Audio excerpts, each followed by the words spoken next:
What is up, guys? It is me. You are here, and today we are going to talk about something that so many people struggle with, and it is what to do when workouts feel boring.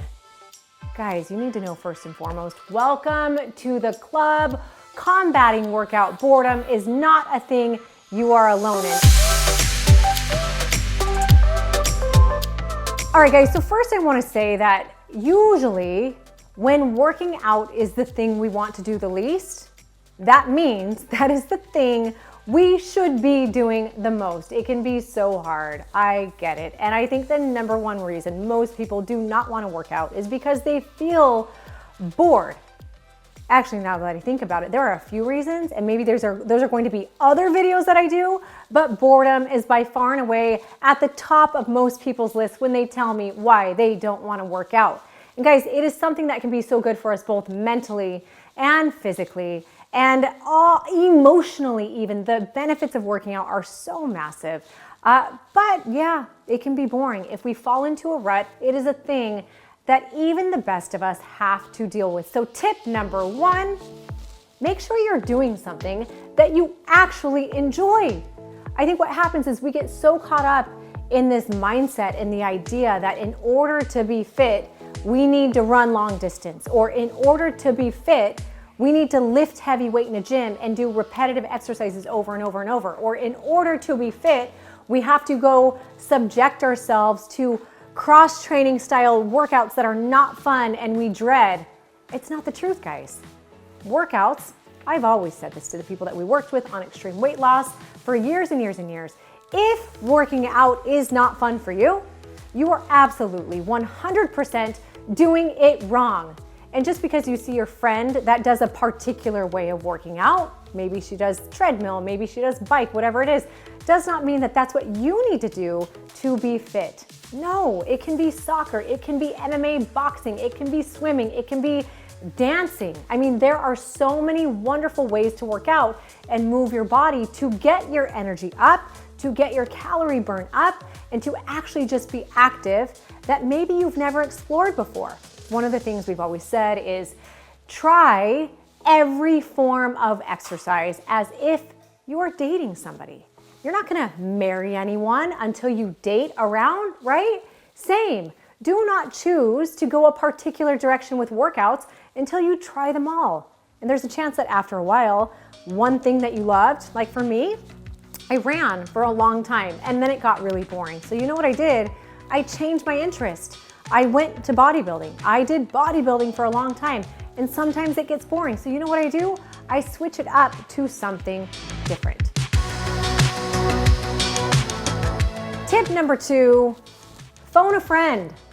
Get somebody enrolled to work out with you because everything is better when you can share in the suffering with somebody else.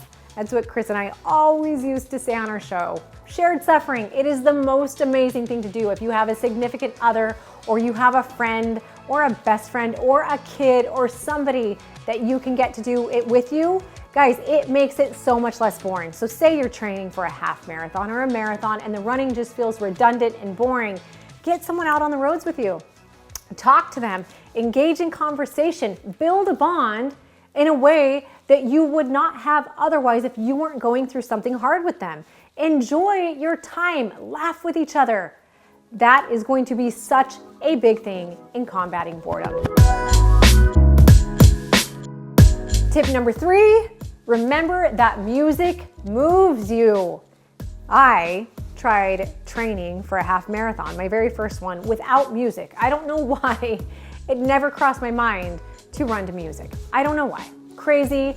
I know music is such a big deal now, and it does not have to be just when you are running. When you're in the gym, don't rely on the gym's playlist. No, take some time at home to find music that makes you want to move. Find music that pumps you up. Find music that invigorates you and makes you want to be a better person. So at the very least, maybe you can tune out the exercise that maybe you don't love as much. Although tip number one, if you're doing that right, you found something that you love, but you can love the music and love the way it makes you want to move.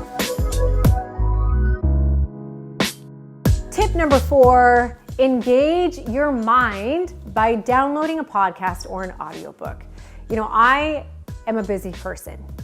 You are likely a very busy person watching this. I have a hard time finding time or making time to listen to podcasts, to listen to books. I have found that when I can use that as my excuse to listen to a book or a podcast, two things can happen. Number one, I'm able to tune out the exercise that might not be as enjoyable as I love, right? Because sometimes I like to do things for the benefit that it gives me down the road, but it means that maybe I don't love it in the moment, or I just want time to pass faster. Number two, I am actually learning and I am growing, not just physically by way of exercise, but mentally, emotionally, and spiritually by listening to a podcast or an ebook. It has been a lifesaver for me, and it will be for you too. Take all of this one step further.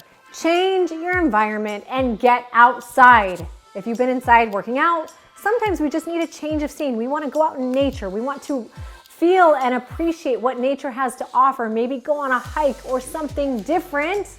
Or if you've always been working out outside, maybe it's time to take it indoors and do like not a Tabata class. I think they have Tabata classes, but do an exercise class or a Zumba class or something different. Change your scenery and you can totally change your mind and your level of boredom. Guys, I hope these 6 tips right here have been very helpful to you. I will be back with more ways to combat our desire to not want to work out. Mwah!